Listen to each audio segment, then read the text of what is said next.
GM friends, Drew Roberts reporting live from the swamp. Doing a little programming this morning, and I was going to listen to some conference talks while I do it, and figured I'd just host a live stream, let you all in on some of it if you're interested. So, yeah, appreciate it.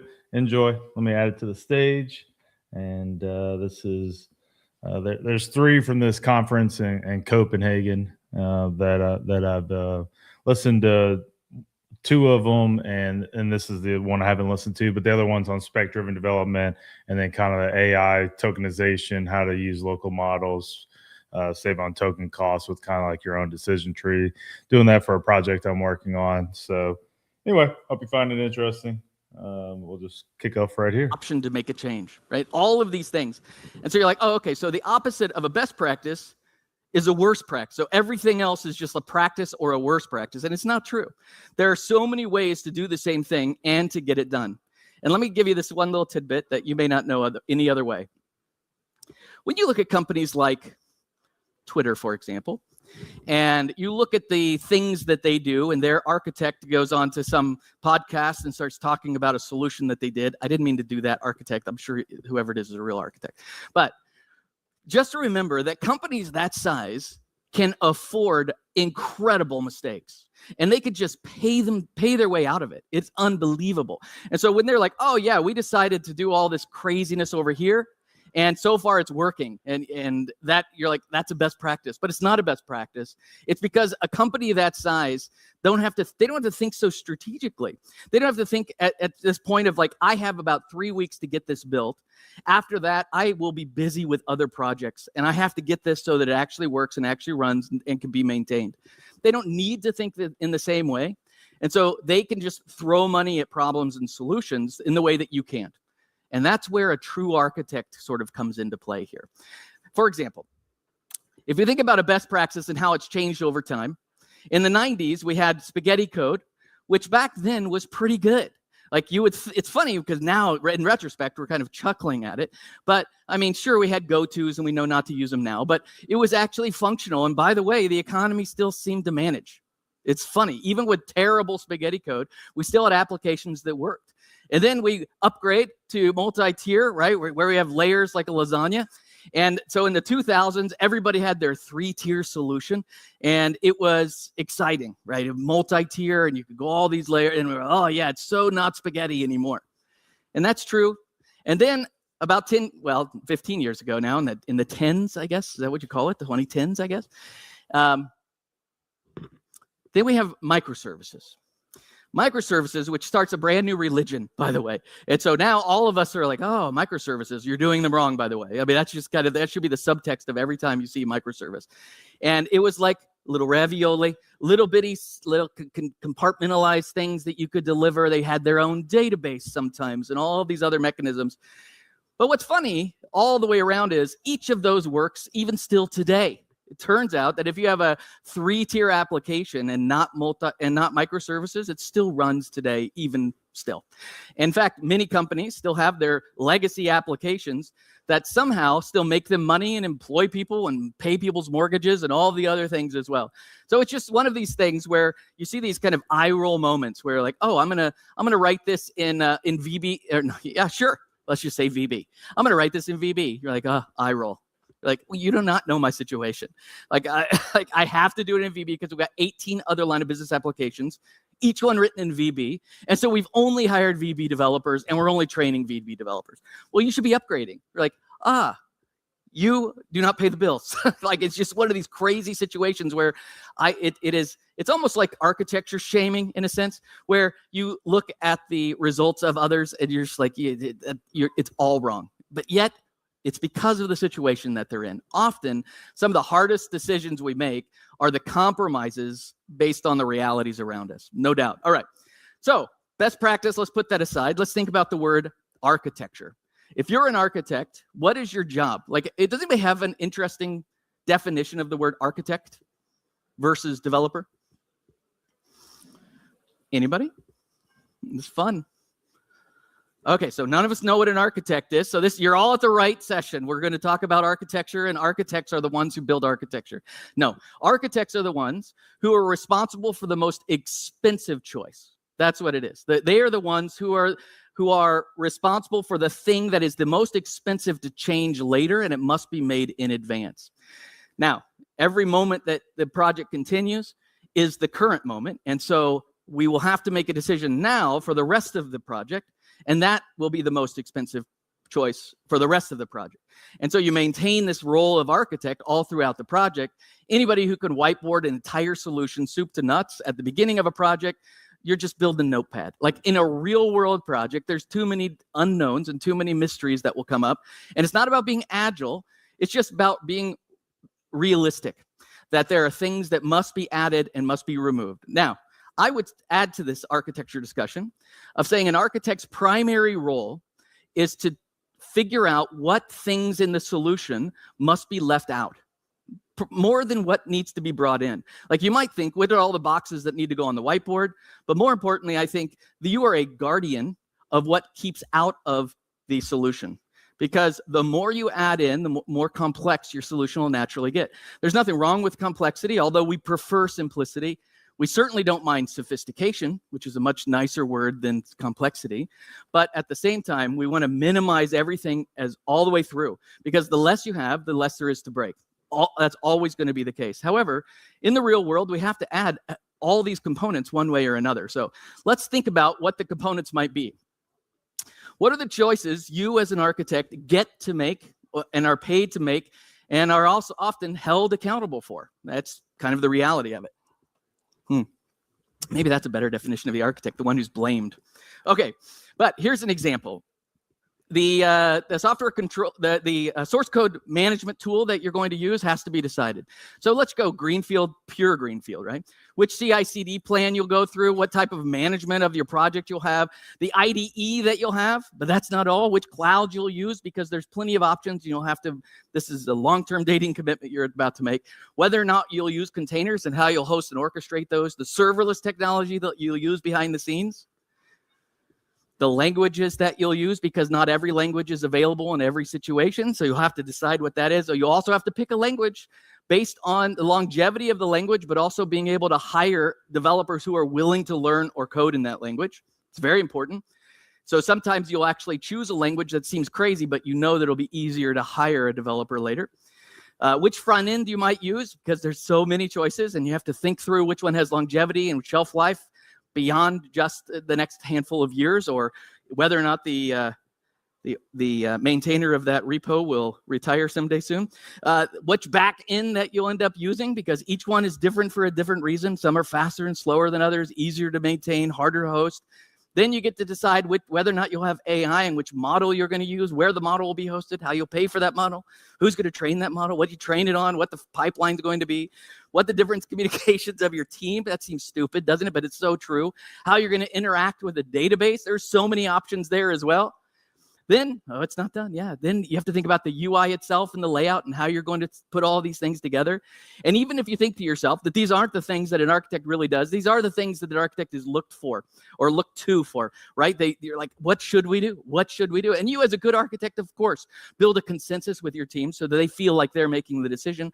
But these are still on your plate, like it or not. You get to think about how you're going to deliver it, how you're going to package it, whether or not you're going to sell it, how you're going to handle upgrades, what do hot fixes even mean. Then you get to operational things like what I mean. It's crazy, telemetry and the performance of it, whether or not it's accessible, whether on and on it goes. Right? It's so difficult when you think about the just approaching where we're not done yet. Right? So when you think about approaching software, it is just an overwhelming tsunami of choices and options that you get to make. Whether or not it's going to run on every operating system or just one, and if just one, then which one, and of which version it's going to be as well. Whether or not it's going to be mobile and which framework you use once you choose it's mobile. If it's iOS or it's both, does that mean it's also on an iPad as well? It's brutal. It's brutal. All right. Whether or not it's web, but who cares about web? That's good. But whether or not you have a database. Which database you're going to use. Obviously, we'll use SQL Server, but like, what will be the one we make fun of during class and stuff? So that's going to have to be decided as well. Whether or not you'll have a NoSQL database because JSON matters. Are you going to break it all apart and make it relational, or are you going to leave it as a single document? Whether or not you have a graph database, or how you're going to handle search. Whether or not time series matters, and on it goes. Like, hopefully this feels exhausting. We're not going to cover any of these things, by the way. I just want you to know that these are all the realities, right? When we sit and think, and we were brainstorming, we would come up with a list 5 times longer than this if you were helping me. It is crazy, all of the things we get to think. We haven't even gotten to security, right? Because that always comes last. But the thing is, there's so many things to think in our mind, and it's brutal. But here's what we're going to be talking about today. You need to understand every component in a solution, of course. That is true. Your job is going to be saying no. That is you. You, the architect, get used to saying no. We're not doing that. But what you really secretly mean is we might do it, but just a little bit later. Not now, right? That's what you're really saying. Like, what if we just got a couple of things working? Now, I realize some foundations must be built. Certain things have to be put in place earlier than you actually need them. But generally, that's not true. And if you can be the champion for simplicity, then you truly have the soul of an architect. That's all there is to it. If I don't have any tattoos, like the world does, but if I did, mine right here would say simplicity is the best architecture. That's what it would say. My wife would love that. And it is just one of those things where that's what we care about. All right, this is the meat of today. So we're going to go look at this architecture. You're like, oh, that's nice. All right, so I'm going to walk through this, but I'm going to walk through it in a way that I guarantee at the end of this talk, you'll have a comfort for every box up there, and you'll be able to make an argument for every one of them to still be there. But I am not going to recommend that they all go there. Instead, I'm going to recommend that you instead understand which one should not be there, because you as an architect are the one who says no. You are the one who takes everybody's dream. Oh, I heard about this new framework, and no, we're not doing that, right? It doesn't mean no. It means not right now.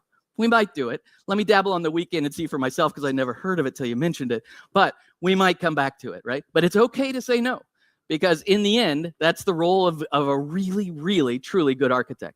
All right, so every project starts with the client. That's where we're going to begin as well. Does this architecture look somewhat busy and overwhelming? I hope your heart says yes, because it does. I don't think it's going to in the end. Okay, so if you build an application, we'll call that the client. Every client's going to need a database. If you're not talking to a database, then it's not a data-driven application. All applications are data-driven except Notepad and I guess maybe like Solitaire and stuff. But very few applications don't have a backend database of some kind. My goal is that you would separate them and not have them inside the same executable, but that's okay if you do, because I don't know your business situation. So you have the database separated. Of course, we're using SQL Server. All right. Now, the next thing you say is talking directly to the database feels wrong, and you would be right. The reason that talking to the database feels wrong is because you have to leak the schema back to your application, and now you have coupled the schema and the application together. You've also made it so your app developers have to be good SQL developers, and that doesn't always happen. It also means that you tend to see SQL mixed in with like JavaScript, and it just feels wrong. Just feels wrong. And so instead, we introduce the API, and the API, application programming interface. Yes, there's so many acronyms in the next few minutes. Okay, so we have an API, and the reason we have the API is to abstract everything away, separate the concerns so that the developers who write the API don't have to be the ones who write the app. This is really a good decision to make, right? It doesn't have to be thick. It doesn't have to be like fancy. It just has to be an API. However, you haven't solved a key problem, and that is to be able to talk to any database, you need a database driver. That's just the way that it works. Database drivers are nothing but trouble. Database drivers have to be installed. Database drivers go through versioning, and often that versioning is because of security concerns. And so you must make it so that your client, which is coupled with your API, which is coupled with your database driver, must be ready to be upgraded regularly. If not, if for no other reason, it's for the database driver. And you think to yourself, the database driver we use today works. Why would I need to upgrade it? And it's just because there are many under the hood reasons to do it. I'm on the SQL team. My team is also the driver team. I can tell you that people who do not upgrade their driver are not doing themselves a favor. Not only do drivers get faster over time, they get incredibly more secure. because of things that we never accounted for before that made it so that it was insecure. Now we fix those as well, when they just keep on rolling, right? And so not to do it is a brutal thing. However, what if we move the API next to the database instead and took it out of the client? Now we solve the problem of database drivers. Database drivers are no longer in the client. It also makes it so that the API is completely removed from the app that you are building, which makes it so that you can not only use different types of developers to do it, but you can also now deliver in different cadences as long as you maintain the same contract between them so that the surface area stays the same. That's the easy part. The hard part is actually developing and implementing it in a good way. Terrific. Now, we have an important under the hood piece here, and that is to make sure that we have full telemetry. So this is usually the things added last. I mean, I jokingly said that security is added last, but usually telemetry is added last. But we really need to think about it up front, because telemetry allows us, especially in a separated environment like this, to be able to have all of your logs and then to correlate them together so that you can see and debug all the operations that are going on in your application. This is not going to help you at all during development. It's only going to help you after you've pushed this out and you're trying to debug a problem while your boss is breathing down your neck. That's just the way that it goes. And yet, we still put it off. But it is a very important part. If you don't use open telemetry, which is what everybody uses today across all the technologies, which certainly is the most beautiful way to do it, but there's so many other ways you could do it. What are the other ways? There's just so many. Open telemetry is what everybody's using. I recommend you look into it. All right. So let's think about this. What if the database was no longer tied to the API and the API was not tied to the client, but instead we separate those so that we can also separate the API itself, making it so the write operations and the read operations are in different places. So they could be physically different places or logically different places. But the whole idea is that the operations that are intended for write can be isolated and the operations intended for read can be isolated. This doesn't have to be a change to your code base. I could just install it twice, and I can make it so that all my write operations point to the top and all my read operations point to the bottom. This is like the CQRS pattern. It allows you to separate all of this work because it turns out that your application is extremely heavy in writing. It must write constantly, and it must write fast, and it must be good. But it doesn't read very often, right? So just a little bit of read and a lot of write. Now all of a sudden it allows you to scale your write operations in any way you want, and allows you to unscale or like decrease the size of or maintain the size of your read operations in a totally different container or server or however you've deployed it, right? This is a beautiful and easy first step to make your application faster and a little bit better, truly, and without having to do very much on the technical side, for sure. However, the API is not the only thing we would do in this situation. We can also make it so that the database itself gets split. This is not a special feature of SQL Server. This is a feature of every server out there. There are no databases that can't actually replicate to another database and give you a read-only replica. That read-only replica is on a separate machine, using separate compute, using separate file I/O, which makes it so that when you're writing as fast as you can to your write database, then it automatically, usually through its logs, so there's no performance impact, comes down to its read replica. You can read and make it, you can crunch the numbers, whatever you want, and never impact the speed of your writes. That's really nice. You can also have multiple reads if you want to as well, but we're not talking about that here. So now the client now talks to the write operation, the write API. The write API talks to the write database. The write database automatically synchronizes down to the read database. The read database then gets pulled from the read API into the client. Everything is isolated, and you've barely done anything. Right? Honestly, you've barely done anything. This is a change in your connection string and deployed in two different places. That's all. This is nice. This is cheap architecture. This is low-tech architecture. This is simpler architecture. And we're just getting started. Okay.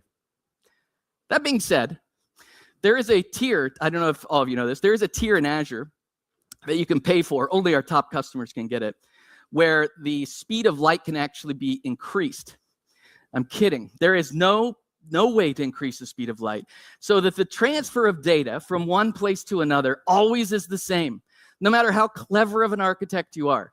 It'll always be the same, which means we get this term that Google made up for us called eventual consistency. Eventual consistency says that two things will eventually be in sync. The goal for us is to make it milliseconds, so fast, in fact, that you think it is actually always in sync. I don't know if earlier it was the quantum computing talk, and they were talking about how you can have two states connected, and you change one, you change the other, and you feel like they're exact simultaneity. But that doesn't exist in the real world. It does in the quantum world, just not for us. And so instead, we have as fast as you possibly can. That's about as good as it gets. Each database, including SQL Server, does this extremely well, right? Their whole goal is to make it so that we can synchronize with the read replicas as fast as possible. But we need to understand that only so much data can pass through so fast. Even with the most expensive thumb drive, when you put it in and you transfer that movie over, you still get to wait, right? It's just the way that it works, because there's just a technical reality that all of us are bound to. So even when you create something like this, it's good for us as the architect to understand the caveat we've introduced into our solution. It is so much faster to read now, and it doesn't impact the write, and look how low tech all that was. Just know this. There is going to be a slight delay, which means if you do a simultaneous call to read and write, it will not return the same value, right? Your write value will not be there. You must make it so that they go in series, and then you have to measure what it means to be eventually consistent.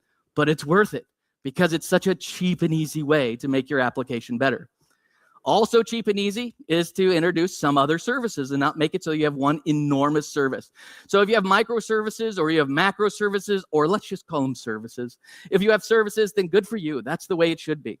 Because it feels to me like I want to be able to hand off not just to my team, but I want to be able to think in my mind in tiny little cordons, so I can say I'm only doing this work and I'm only doing that work, and I don't have to think about how everything ties together because I've separated them nicely into separate projects or perhaps separate solutions.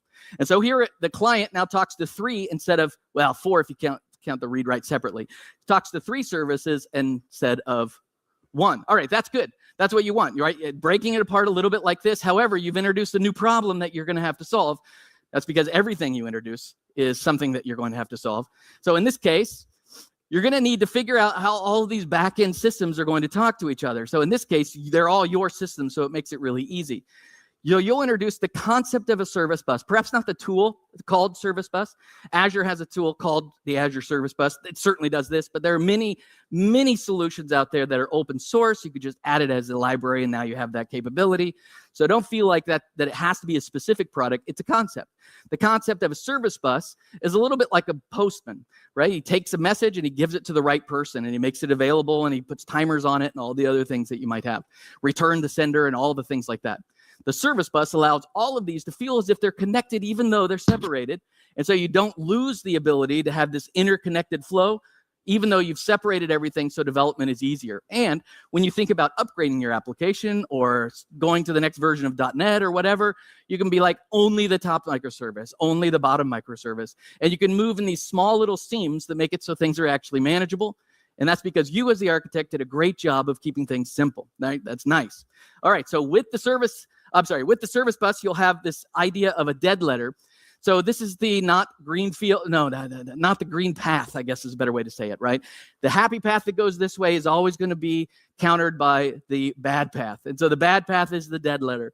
So you send a message into the service bus, you're actually trying to talk to that third service or whatever from the first, and the message is lost. It falls into the dead letter box. Here's the thing with the dead letter box. It works. It totally works. But nobody will handle the dead letter box if it's not for you, which means if I introduce the concept of a service bus, I must also introduce the concept of managing the dead letter box. Because what if it fails, right? What if it fails? Okay, let's not spend too much on that. Just know that it's there and it's a thing in your mind. Assuming that your company is bigger than one application, the service bus is the lever that allows you to talk to all the other applications out there. So because I have my new application on the left, I also have system A, B, C, and D that have already existed in my company, and I need to interact with them one way or another. Now, if all I'm doing is merging the data together for reports, I don't do this. But if I need to operationally engage with them, making it so that they do something as a result of something I just did, then I want to make sure that they're connected to the same service bus I have, which means the service bus is not part of your solution. The service bus is part of its own solution that is shared by multiple services, which means you have created yet another beautiful scene, making it so that all of your upgrade options and all of your levels of effort can be isolated to different parts of your application. Okay. Congratulations, by the way. This integration probably will take a year because it's hard because the guy who owns System C is a real jerk, and so he's really difficult to interact with. But you have it nonetheless. Now let's go back to the client for a second, which is no longer talking directly to the API. We've introduced in between the API and your client the APIM, the API manager. The API, if you have any APIs in your application and you don't have an API manager, I'm going to be the one to say, I think you're doing it wrong. I think that you should have some sort of app gateway or API manager in between you and the API that you're calling. It's a little bit like telemetry. It is not going to help you at the beginning. In fact, it's only going to add to the work that you have to do at the beginning to add an API manager or some sort of app gateway. That's because when the day comes and you need to upgrade your API, you'll go from version 1 to 2, and you'll immediately love yourself for introducing an APIM, because it will handle the transition from from version 1 to 2, and then version 1 to 2.1, and then 1 to 2.1.1, and rolling them out, and A/B testing, and all the other things that you need to do. In fact, an APIM can take the payload that you're sending to your API, transform it in the APIM as the next version for you, and then pretend to be calling so you think you're calling version 1, you're actually calling version 2, and the APIM is making your payload compatible for the second version. It also handles denial of service. It also handles load balancing and all the other things that you should have to simplify the overall use of your API, including making it so that your 3 microservices feel as if they're a single API surface that you're calling. That's really nice. All of these things matter. And it's not a product. You can go get an open source tool and add it to your library today, and you can have an APIM experience, right? But not having not having that, you need to just look yourself in the mirror and ask yourself why, because it is so valuable. And so I told you I'm a computer science teacher. So I tell my students, I'm like, listen, you're not really writing code for the computer so much as you're writing code for the maintenance developer that comes after you, right? It's the next developer that really matters. And if there's anything you need to remember or think of, you should think that the next developer is a killer. He's an axe murderer. And you don't want to make him mad. Instead, you want to keep him happy, right? And so he receives your code. He opens up the box and he's like, what the crap? Are you kidding me? And it's like knock, knock, knock in the middle of the night at your house. So you don't want that to happen. Instead, you have to think the maintenance developer, you want, for their sake, I'm going to do everything really, really well. Really, really nice, right? And so one of the reasons we introduce beautiful tools like APIM is because when the day comes and you're off of this project and the next guy now has to version your API, he's like, oh, we only had an APIM. Now I've got a right? And you're like, that's just how you get killed. All right. It's a dangerous job to be an architect, that's for sure. APIM, API manager, app gateway. Is there another name? Usually there's one other name I can't think of. Out of curiosity, no, I don't want to do that, because now that I've said if you're not using it, you're the dumbest person in the room. Raise your hand if you're not. Yeah, I'm just joking. All right, let's move up now to what we can do to our microservices individually to add capability to make them better. Right, so these are concepts, not actual tools, but nonetheless, it works fine. The first is cache. There's 2 types of cache. There's level 1 and level 2 cache. Level 1 cache. In fact, Jody gave a session yesterday. Some of you may have gone to that session. He's the maintainer of Fusion Cache, which is an incredible library, very easy to use. Level 1 cache allows for a request from an API to be put into memory so that the second request for the exact same data just gets pulled from memory. There is nothing faster than memory. In fact, there is nothing, a database is incredibly fast, but it's also incredibly slow. Here's a tip. If you want to make your SQL server or any database faster, there is one thing that'll work for all databases of any brand, that's for sure. And that is query it less. That's all there is to it. If you just query it less, it'll behave better. And so, for example, when my wife gives me jobs, I do them. When she gives me too many jobs, I cannot do them all, right? That's just the way that it is. I am like a database. I prefer just a couple of jobs here and there. So if you can query a database at the level that it's actually intended to, you don't have to scale it up to $1 million. No. You could just use something like cache to make it so you call it less often. Especially, think about that drop down in your UI. That's a list of all the countries. or a list of all the states or whatever it is that the specialty your company, that you call from a database so it can always be the same for every user. And why wouldn't we cache that? Why wouldn't we put that into memory? Memory is cheap. Memory is easy. If memory is lost because we recycle the container, then we'll just fill it up again. No big deal. And it's so nice. You don't have to, 1,000 people log onto your application and 1,000 people need to know the list of countries again.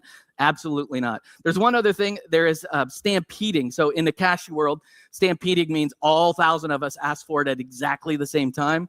And now all of a sudden, even the best database is like, that's a little too much, right? And so that stampeding is also fixed by using some sort of caching solution like Fusion Cache. And then the second is level 2 cache. So level 2 cache introduces like a Redis server, which is just a name value server, right? Key value, it's nothing. It's just nice and fast, and it doesn't have to do joins and all these special lookups. It's a single index, so it can be nice and quick. And so Redis makes it so that I can pull it out of my database. The expense of the query has already been done. Now I can put it into a cheap storage like Redis, which will be nice and quick because it just has that hash key, whatever it is that I've calculated. All right. That's one easy way, very easy way to make it so your API is so much nicer. You do have to think about it, like what can be cached and what can't. To be honest, if you gave everything a single second of cache, just 1 second, nothing else, you would transform the behavior of your API. There's no doubt about it. Your capacity would go through the roof with a single second of cache. And you think to yourself, I can't afford a second of cache. Are you kidding me? 1 whole second? But I'm just telling you right now that a second of cache is transformative.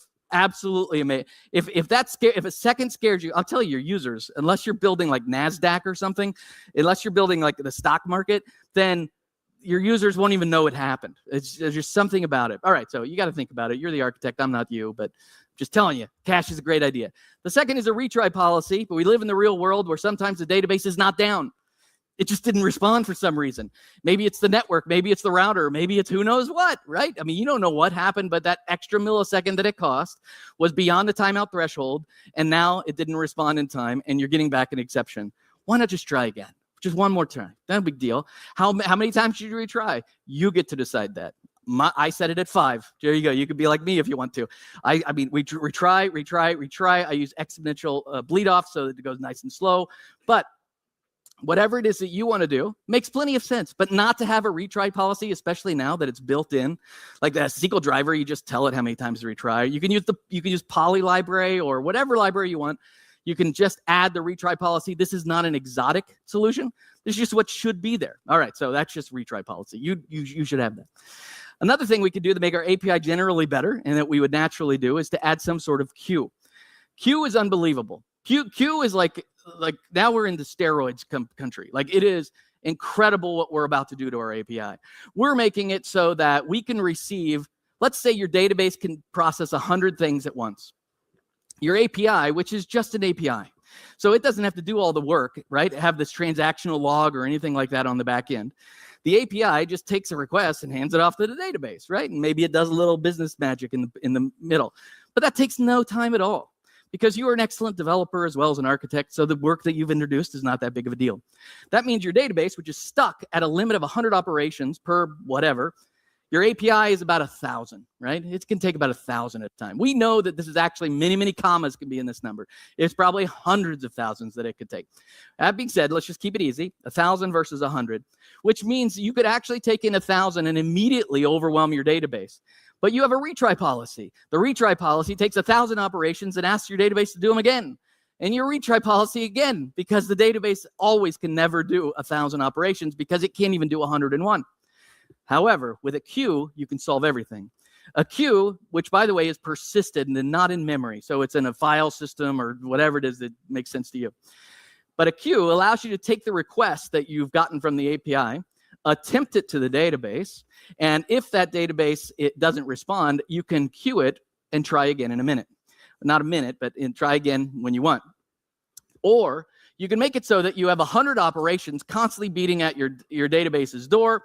And when you get the 101th, when you get one more that is above 100, and you will put it in the queue so that when you've processed those and you have room for another, you take it out of the queue and do it. Why does this matter? Because think of your client. Think of the user. Think of the user's experience, right? They are like, hey, I would like to would like to log in, right? Like register me as the green flag. I'm here. Change me from busy to available. Let's just say it's as simple as that. That goes into my API. The API cannot talk to the database because it's so busy. And now they get an exception back. The service is not responding. Please try again. God, this is why people hate us. So instead, we want to say, we received it. Good job. Here's the green flag. The database hasn't even been updated yet. That's because I know that the database will eventually be updated. Now, I can't do this with credit card transactions, but I can do this with most things. That's the way Office saves. It's the way everything saves. Everything is lying to you. Everything is not really doing what it's saying it's doing. It's asynchronous on the back end. It just flips a flag. A little bit like soft deletes, where we're like, sure, I'll delete it, but it's not deleted. When I ask for the API to do an operation and it can queue that operation, it's not really doing it. We know that, but it has put it somewhere where it will guarantee it will eventually do it, right? Now, you know the system. You know what needs to happen. You know what parts of your application could never participate in a queue, but you also know that the other 99% can. And so you might as well make it so that the user has an incredibly positive experience.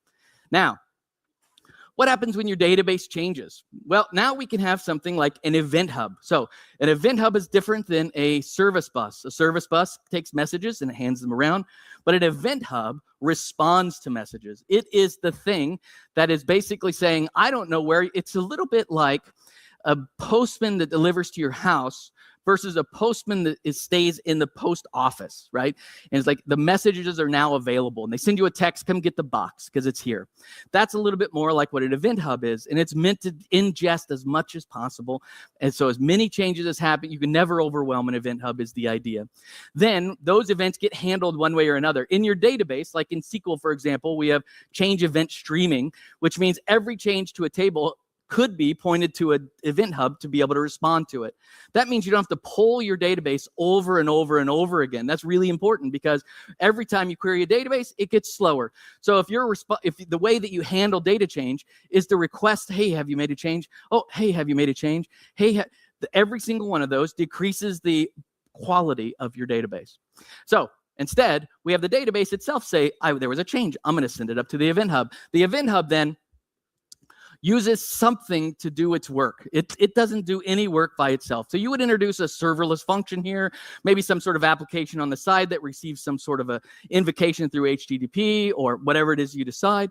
And it makes it so that the function then does the operation, sends its own message to the service bus so that whatever system needs to respond, it can, right? That's really, really nice. So think about it from, well, let's use stocks, even though we're not building a stock application. Every time the stock price changes, the database sends a message to the event hub.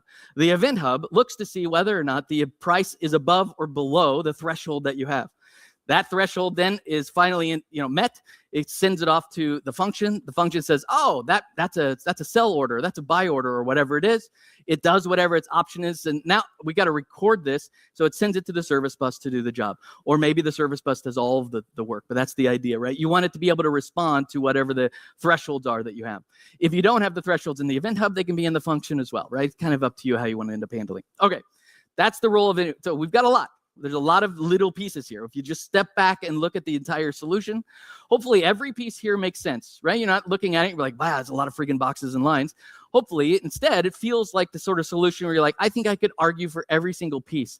In fact, some of these, I think I could argue very vehemently, no doubt, but we're not done. Okay. If I'm up in the event hub, one of the things the event hub can do is not just talk to your backend systems, but it can also talk to your front end systems. This makes it so that we've all used GitHub, I'm sure, and you have your PR, right? And so you submit your PR and you're looking at the typos that you put in the PR documentation because we all write in our PRs. And then things start happening on the screen behind the scenes and they update the screen without you having to hit F5. That's not always how we build our applications.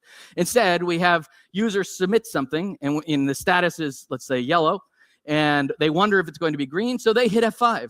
Again and again and again and again and again and again and again, right? That's just the natural way that we do it. We've all done it, right?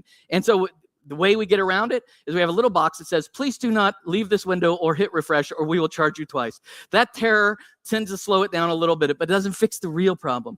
The real problem is the client has no idea that the backend database is finished with whatever it's supposed to be doing. So now I have it so the database makes a change. It goes to the Event Hub. The Event Hub identifies the change, that this should be told to the user that is now a green flag. And the green flag is now sent to the client, and they have this nice message, and nobody ever has to hit refresh. Not only is this handy, but it makes it so that every time they hit refresh, it doesn't go against your API, goes against your database and slows everything down. Right? This is nice because this is super unsophisticated, because all I need to do is look to see if the change matters and see who the user is and forward that to them. That's nice. Okay. Through WebSockets, or you get to pick the technology. This is just the concept. All right, so that's the Event Hub. Let's go down. The client itself is going to be served in a handful of ways. I know that most of us are building web applications. I prefer the high fidelity of a desktop application, but it's not realistic in most situations, I understand. So if we are delivering information, not all information is going to change. Sometimes, just think about images and things like that, they stay exactly the same. So I'll have a static server that is able to deliver this information, because it makes no sense for me to invoke my application or invoke my server application every time I'm trying to read an image. That's always going to be the same, and we haven't changed it in 3 years, right? And so that's really valuable. One other thing about static is in ASP.NET Core, you can enable it with .use static. I'm sure you guys have already done that. But you have to think that because of that by itself, it means that the middleware must still be invoked, right? So, I mean, how can I make it even lower tech is the real question. Could I just drop this in a folder and point to it? And the answer is yes, you absolutely can. So just think about that. If you want to make static even faster, you wouldn't even wrap it in ASP.NET or any other middleware at all. However, maybe you work for a large company that's international and you want to introduce one other little thing. The easiest way to make the experience of the user, who is without a doubt the most important and the most annoying part of every software we write, is the user, right? And to make their experience as positive as possible, we would put it in a CDN to make it so that if they do live in the United States and somebody else lives, say, in Denmark, they don't have to wait for light to travel or for electrons to pass under the ocean. That is for sure, right? Because remember, there is no special tier of any product that can increase the speed of light. Putting in a CDN makes it a little bit faster. Okay, and it's an amazingly straightforward thing to do. Let's talk about what we can do to your database to make it so that it can be faster as well. Each one of these is just yet another component that you'll adopt on purpose. The first is a row store. You already do this. This is for free. This is what you get in every database. It looks like this, where you stored a little bit like Excel, and it's just the normal way of storing data. However, some tables actually don't belong in a row store. They belong in a column store. Column store is not an extra thing that you install. It's this package that you go and get. It's a checkbox on a table, and suddenly it is a column store. Column store takes all of the data that is usually stored horizontally and turns it to be vertically. This is extremely fast. I can't even start to tell you how much faster a column store is. Well, I can actually tell you, yes, we've done the benchmarks, and it's around 100 times faster when you're running aggregates against your data.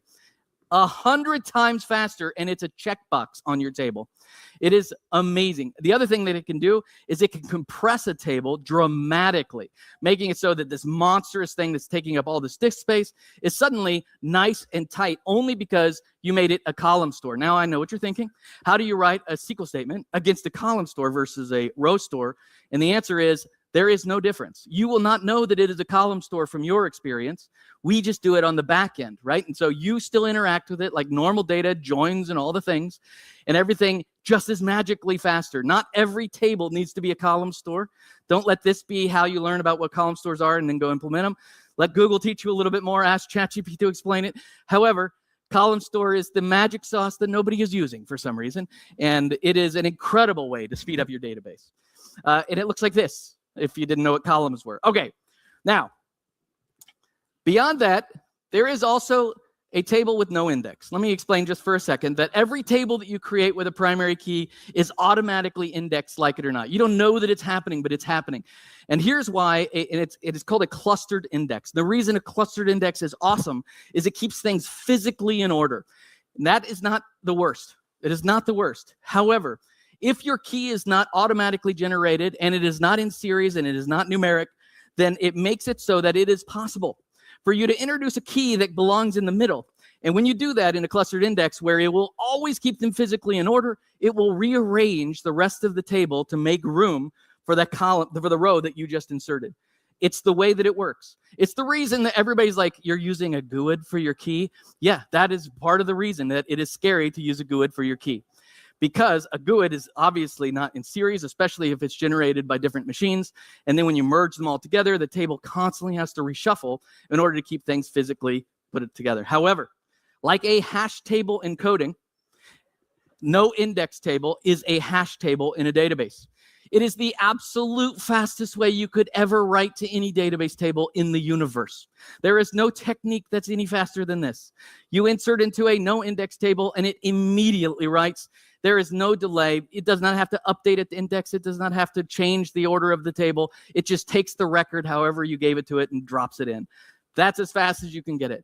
It is also the most dangerous table you can possibly imagine, because take all of the constraints and controls, take all the reasons people love relational data, throw that into the garbage, and just call that your database, and it's not the same, right? So there will be times when you need a table that is insanely fast, and you'll be like, that guy at NDC said something about just taking off the primary key, and I was right. It is going to be insanely fast. Just be careful, right? Just Google it first is all I'm saying. All right.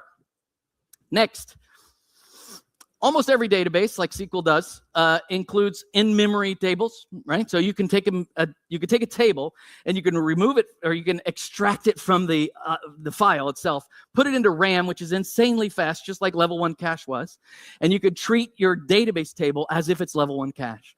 Is it faster than Redis? It is. It is insane.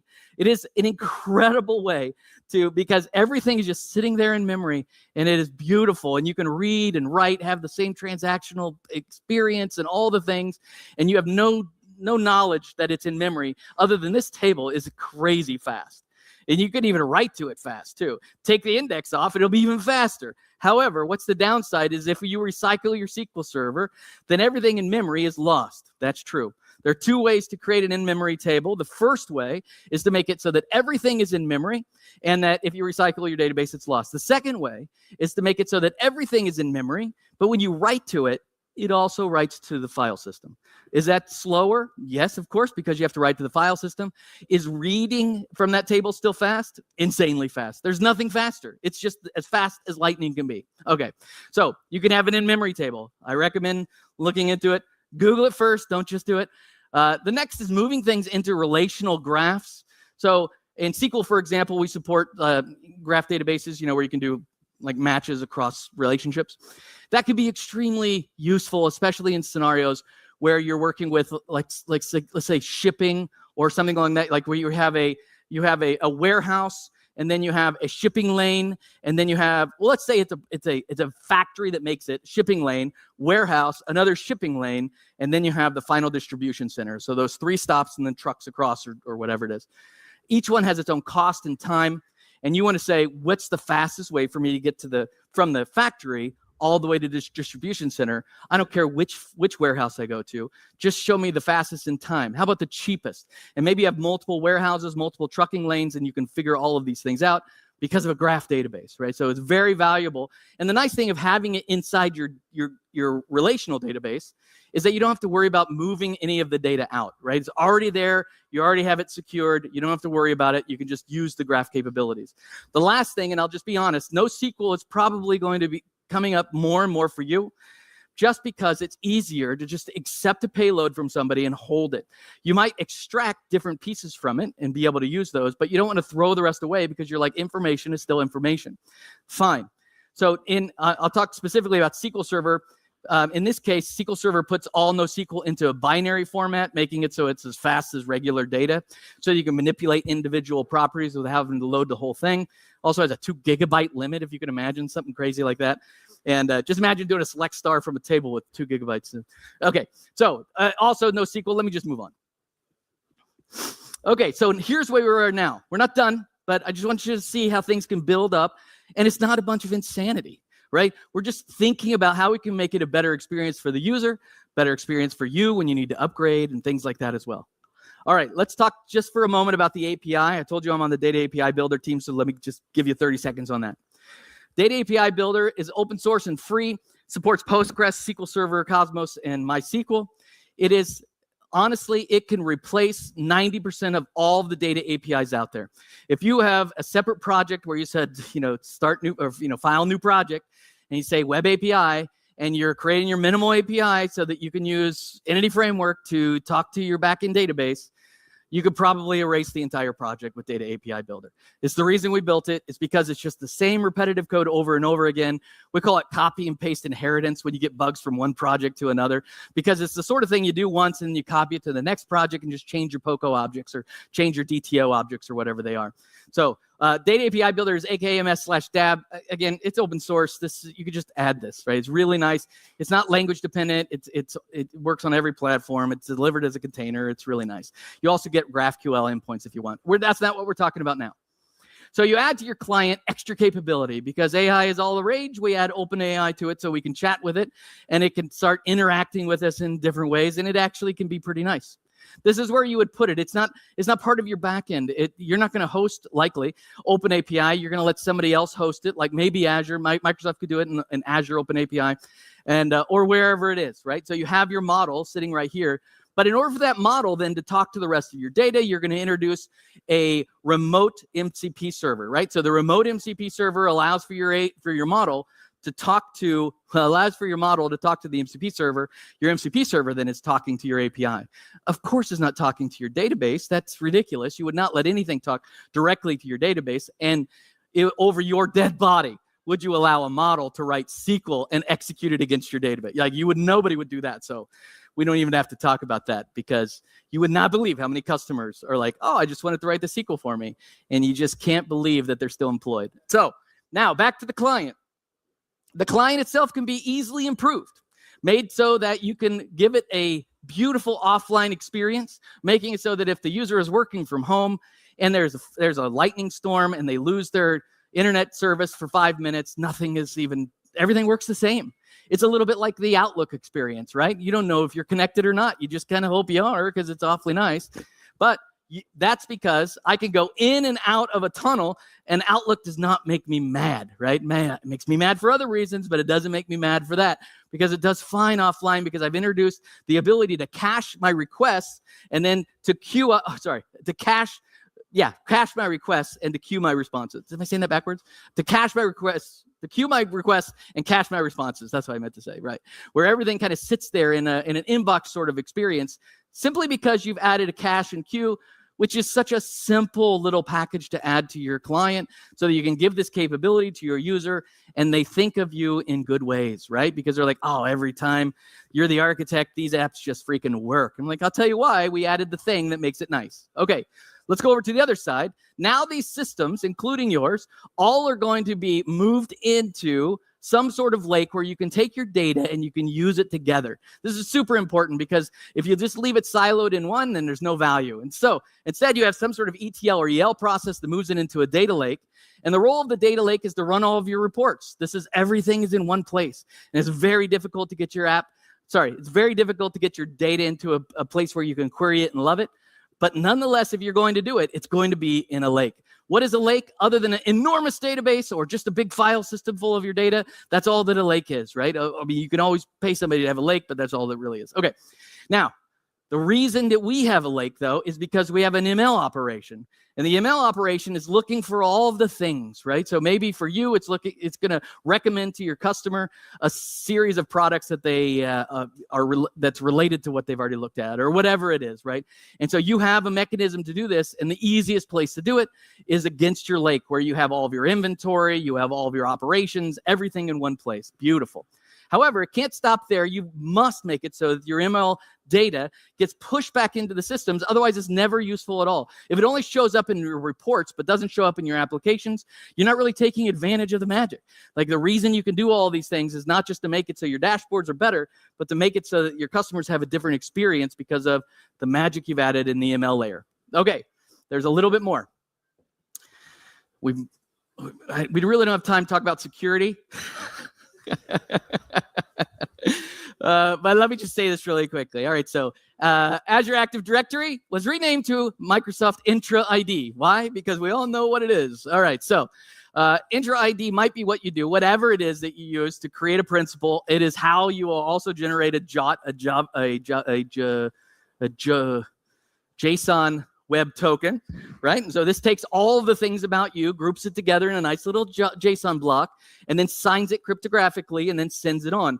Then the receiver can then unsign it or verify the signature that you have against the authority or intra ID or whatever it is that you use. Then read on the inside once it's validated to say, oh, you can do this, this, this, and this. Okay, no problem. Oh, and that's your first name. I can call you by that. It's really nice. Like, jots are handy. What you might want to do, and I think you at least want to consider it, is to be able to take a jot and recreate it in your application. And here's what the reason I want to say it. You might feel like the 7 tabs inside your application belong inside your Active Directory tenant or inside your Entra tenant, as do all app developers. They all feel as if the fine-grained details of their application should be controlled inside their tenant. And if you do that, it's not wrong, but it's a real pain in the neck. Instead, you want to have the high-level categories in your tenant pushed down to your application, and then your application to do the fine-grained access control and rewrite the jot for you. That jot then, which is already validated, everything's cool, you're handing it to all the systems that you have in this solution, and it can see both the original jot that is in Intra ID so that you can validate it if you need to for important resources, but you can also see the fine-grained access control that you have just for your application. If none of that makes sense, then it's totally fine. But I'm just telling you, a system that has its own jot server is a system where you know there's somebody thoughtful there. It's one of the most dangerous things you can also add to an application if you do it wrong. So Google it before you do it. All right, so let's look again. It's not outrageous. When we started, hopefully this felt overwhelming and is going to be exhausting to talk about, but it's not. Each one of these hopefully feels like you could argue it out of your solution. That is my number one goal. It's for you to be like, okay, I'll tell you one thing, why we don't want caching in our API.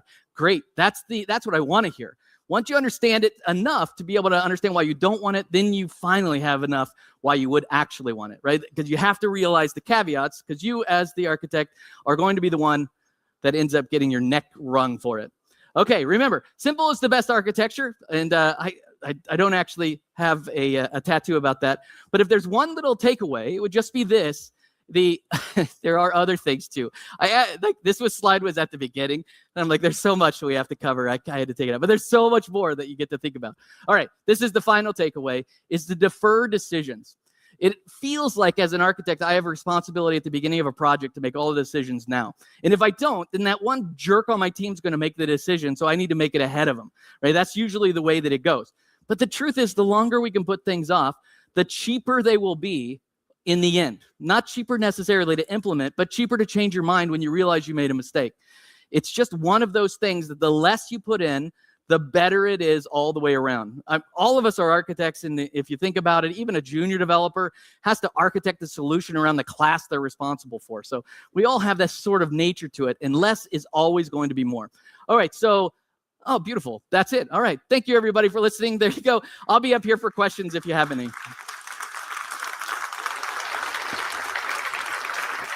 Actually, if you want to shout out a question, here, I'll throw it back up there for a second. If you want to shout out a question, I will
This is a Bitcoin. It is pretty much it's a peer-to-peer virtual currency. Let me see if I can pull that up right here. So, what is Bitcoin? Bitcoin says just that it is a peer-to-peer. Bitcoin is a peer-to-peer currency. Peer-to-peer means that no central authority issues new money or tracks transactions. These tasks are managed collectively by the network. So, yep, that's what their website says. But pretty much, you can trade your real money, like real money, for Bitcoins, which are files stored on your computer, or flash drive device, any sort of device, and they can be used as money on certain websites, etc. In fact, I have a list of the websites that accept it right here, and there's a couple of different ones, such as there's one that actually, some of them were created for Bitcoin, such as Bitcoin Gadgets, which is a site that has electronic gadgets with international shipping at bitcoingadgets.com. See, there's a whole bunch of these. Well, let's see, for gift cards, you can buy gift cards with Bitcoin, Bitcoins at bitcoincodes.com, which sells Xbox Live, PSN, and Game Time codes. But now may not be the best time to buy PlayStation Network gift cards. Just letting you know. If you're watching this from the future, then a couple days ago, the PlayStation Network was hacked, and a bunch of credit card numbers were reportedly stolen. But anyway, also there's stuff like professional services like Bitcoin consultancy. There's a whole bunch of different things. You can find that list at if you go to bitcoin.org and then click on sites that accept Bitcoin, it'll give you the whole list.